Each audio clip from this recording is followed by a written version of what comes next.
And welcome back. My name is Maneet Kumar. आज हम discuss करेंगे वेल्थ हायरार्की के बारे में। मैं समझता हूं कि ये थोड़ा ऑफ टॉपिक है, बट कंप्लीट वीडियो को देखिए and eight the end of the video आप समझ जाएंगे कि मैं क्या बोलना चाहता हूं और ये ट्रेडिंग से कैसे कनेक्टेड है। This is not different from trading and as a trader how can you benefit from this. हम लोगों ने बचपन में पढ़ा होगा, हम लोगों ने देखा होगा, हम लोग एक फूड पिरामिड बनाते थे और उसमें हम लोग नीचे सबसे नीचे ग्रास होता था, ठीक है। उसके ऊपर जो है ना फिर एनिमल्स होते थे जो ग्रास ग्रेजिंग एनिमल्स होते हैं। उसके ऊपर जो मीट ईटर होते हैं वो होते हैं और सबसे ऊपर हमने ह्यूमन को रखा था, ठीक है। तो ये एक प्रॉपर एक पिरामिड स्ट्रक्चर था जिसको हम लोग फूड पिरामिड भी बोलते थे। तो आज के डेट में ऐसा हो गया है ना कि जो हम लोगों ने जो अभी सिस्टम बना के रखा है कैपिटलिस्ट सिस्टम, तो यहाँ पर भी जो वेल्थ है ना वो एक प्रॉपर पिरामिड के थ्रू जो है ना वो कंसंट्रेट करता है। तो वो हायरार्की क्या है वो हमें जानना जरूरी है। ये विजडम हमें होना चाहिए, तभी हम अपने आप को प्रॉपरली प्लेस कर पाएंगे कि हम कौन से पिरामिड के कौन से भाग में हम रहना चाहते हैं for our whole life. Again ये विजडम एक दिन में नहीं आता है, आदमी को काफी समय बाद आता है। एज ए ट्रेडर हमें ये जानना जरूरी है कि हम कौन से हायरार्की में हैं, हायरार्की में हम कौन से प्लेस पे हैं। इससे क्या होगा ना कि हमारी अंडरस्टैंडिंग एक बेहतर तरीके से हो पाएगी। और एज ए ट्रेडर जो है ना कि हमारा एक जो लाइफ होता है वो काफी लोनली होता है। आपको कोई चीयर अप करने के लिए नहीं है। At the same time trader is suppose to be like gambler, okay. So for this reason you have to know कि आप एक सही डायरेक्शन में हो, ठीक है। तभी आप मतलब यहाँ पे ज्यादा लंबे समय तक सर्वाइव कर पाओगे और सक्सेसफुल बन पाओगे। तो ये बहुत ही इंपॉर्टेंट है इस बात को समझना और हायरार्की की समझना कि एज ए ट्रेडर हम कौन से हायरार्की में फॉल करते हैं। तो ये जो पिरामिड अभी आपके सामने जो ये दिख रहा है, ये एक पिरामिड है जहां पर कि आप देखेंगे टॉप में इन्वेस्टर आते हैं, मिडिल में बिजनेसमैन आते हैं, बिजनेस हाउसेस आते हैं एंड एंड में एम्प्लॉय आते हैं और सेल्फ एम्प्लॉयड आते हैं। इन सब में डिस्टिंक्शन क्या है? इस सब में डिस्टिंक्शन ये है, इन्वेस्टर जो होते हैं ये मनी से मनी बना रहे होते हैं, ठीक है। ये लोग मनी से मनी बना रहे होते हैं। They are making money, okay. They are not earning money. There is difference between earning and making. So ये लोग क्या कर रहे होते हैं ना, ये लोग पैसा बना रहे होते हैं पैसे से। And second category business houses, यहाँ पे ये लोग जो पैसा बनाते हैं they are also making money, but they are selling product. या तो वो प्रोडक्ट बेच रहे होते हैं और they are selling services. They are also making money, okay. This investor is also making money as well as this business houses is also making money. And self employed and employ, what they have to offer? They sell time to get money. They sell their time to get money. I think हो सकता है कि कई लोग offend महसूस करें, but मेरा मकसद ऑफेंड करने का नहीं है। मेरा मकसद है कि आपको मैं रियलिटी बता पाऊं। तो ये जो हायरार्की है ना ये हमने बनाया है, हमने चूज किया है। इंडिया जो है एक कैपिटलिस्ट स्टेट है, हमने चुना है कैपिटलिस्ट होना और इसमें कोई बुराई नहीं है, ठीक है। आज के डेट में जो भी सक्सेस कंट्री है वो कैपिटलिस्ट ही है। आप रहना नहीं चाहोगे एक कम्युनिस्ट देश में लाइक चाइना या रसिया। आपको कुछ बोलने की आजादी नहीं है, कुछ करने की आजादी नहीं है एंड एज ए सोशलिस्ट आप सर्वाइव नहीं कर सकते। Socialism can not survive without capitalism. तो socialism can not survive by itself, it needs to have capitalist, जिससे कि पैसा लेकर के आप at the end of the day आप बांटोगे to become a socialist state. So अगर आप सिर्फ सोशलिज्म को फॉलो करोगे तो आप जो है ना एक कभी एज ए कंट्री प्रोग्रेस नहीं कर पाओगे, बिकॉज सारा एफिशिएंसी कम हो जाएगा, कोई नया इन्वेंशन नहीं होगा, कोई कुछ नया करेगा नहीं। सो कैपिटलिस्ट जो है ना अभी तक में सबसे बेस्ट तरीका है एक कंट्री को ग्रो करने का as well as wealth create करने का। तो इसमें बेसिक बात यह है ना कि एक तो ये है कि आप कैपिटलिस्ट को लेकर के रहो, ठीक है। दूसरा है कि आप इसका एडवांटेज ले सकते हो। तो मैं आपको बता रहा हूं कि आप इसका एडवांटेज कैसे ले सकते। सो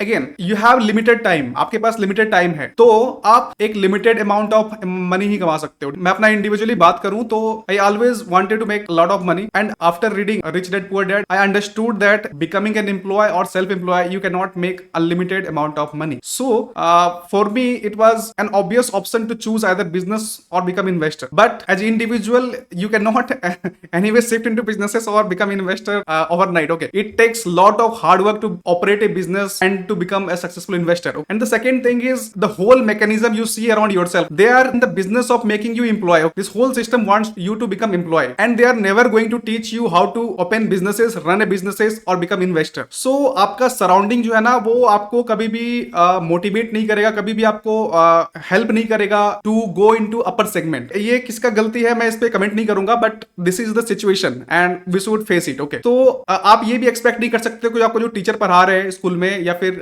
जो कॉलेज में पढ़ा रहे हैं वो आपको कोई कभी सजेस्ट करे या फिर कभी उस तरफ मोड़े भी, because they himself is employ. So the business require a different kind of mindset as well as investor बनने के लिए भी आपको एक डिफरेंट काइंड ऑफ माइंडसेट होना चाहिए, ठीक है। You should have the risk taking capacity. देखो होता क्या है ना कि हम स्कूल में या फिर कॉलेज में जब भी होते हैं या फिर जब एम्प्लॉय होते हैं तो हमारे अंदर एक माइंडसेट फीड किया जाता है कि हमें गलत नहीं होना, ठीक है। स्कूल में you get punishment if you are wrong. अगर आप कुछ गलती करते हैं तो आपको पनिशमेंट दिया जाता है स्कूल में या फिर कॉलेज में, at the company also you are not rewarded. तो यहाँ पे क्या है ना, मतलब साइकोलॉजी बन जाता है कि हमें गलत नहीं होना, हमें गलत नहीं होना। वहां पे माइंडसेट ऐसा होता है ना कि फॉर बिजनेसेस दे आर, वहां पे आपको रिस्क लेना पड़ेगा, आपको गलत होना पड़ेगा, बिकॉज अगर आप गलत नहीं होगे तो आप आगे नहीं बढ़ोगे। Without failure you can not grow. Okay, and this people understand this beautifully, this businesses and investor, कि हाँ हम गलत होंगे, इसमें कोई बड़ा चीज नहीं है, ठीक है। तो हमें ग्रो होने के लिए गलत होना पड़ता है। यही जो है ना एक बिजनेस को अलग बनाता है एक नॉर्मल माइंडसेट के लोगों से, ठीक है। गलत होने में कोई बुराई नहीं है। Okay, you can be ultra successful even after making a lot of mistakes. तो ट्रेडिंग हमें क्या अपॉर्चुनिटी प्रोवाइड करता है? आई सेल्डम सेज दैट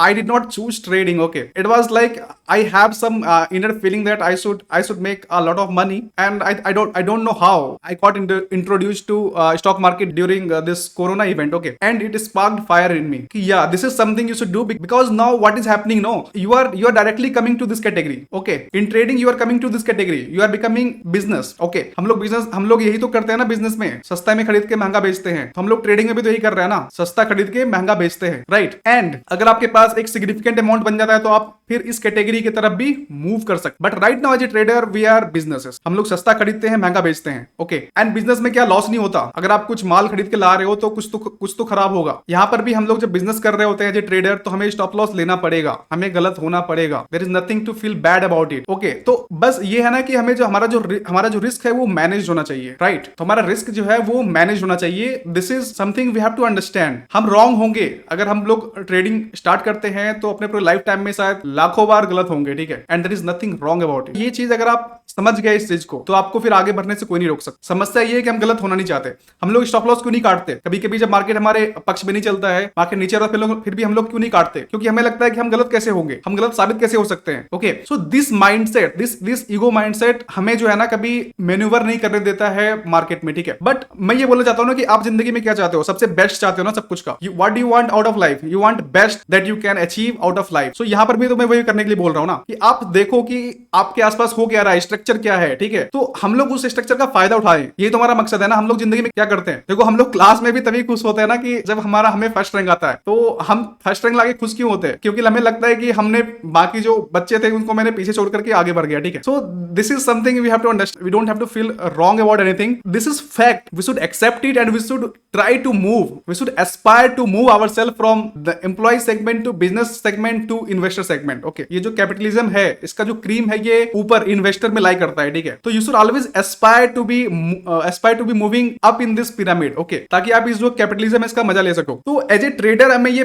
फायदा मिलता है कि हम direct as a business operate कर सकते हैं, और धीरे धीरे अगर हमारे पास एक अच्छा कैपिटल बिल्डअप होता है तो हम लोग इन्वेस्टर की साइड शिफ्ट हो सकते हैं। जो इंपॉर्टेंट है ना कि इनके पास समय बहुत है, ठीक है। इन्वेस्टर के पास समय है, they have all the time. आप किसी एम्प्लॉय से मिलो, they don't have time for their family. I am not saying there is anything wrong about it, I am just saying they don't have the luxury of time. But when you operate here and here there is luxury of time. उम्मीद करता हूं आपको चीज कुछ नया जानने और सीखने को मिला होगा। I don't get to offend anyone. Okay, this is simple truth which I came to know and I wanted to share with you so that you can also know it, so that कि आप भी इसको अपने जिंदगी में early on में जान सकें और अपने जिंदगी में एक बेहतर डिसीजन ले पाए कि आप कहाँ पे ऑपरेट करना चाहते हैं, आप कैसे आगे बढ़ना चाहते हैं। आपके दिमाग में कुछ क्वेश्चंस आ रहे हैं, ठीक है, कमेंट कर सकते हैं नीचे। मैं कोशिश करूंगा आपको एक प्रॉपर कन्विंसिंग आंसर देने की। अगर आपका कोई भी डाउट और क्वेरी इसके रिगार्डिंग तो आप नीचे जरूर कमेंट करें, और वीडियो अगर अच्छा लगा हो तो लाइक करें। And those who are already operating in this two segment, please comment yes in the comment box. Okay, so this is it for today. Hope you enjoyed the video. Thank you for watching. Have a nice day.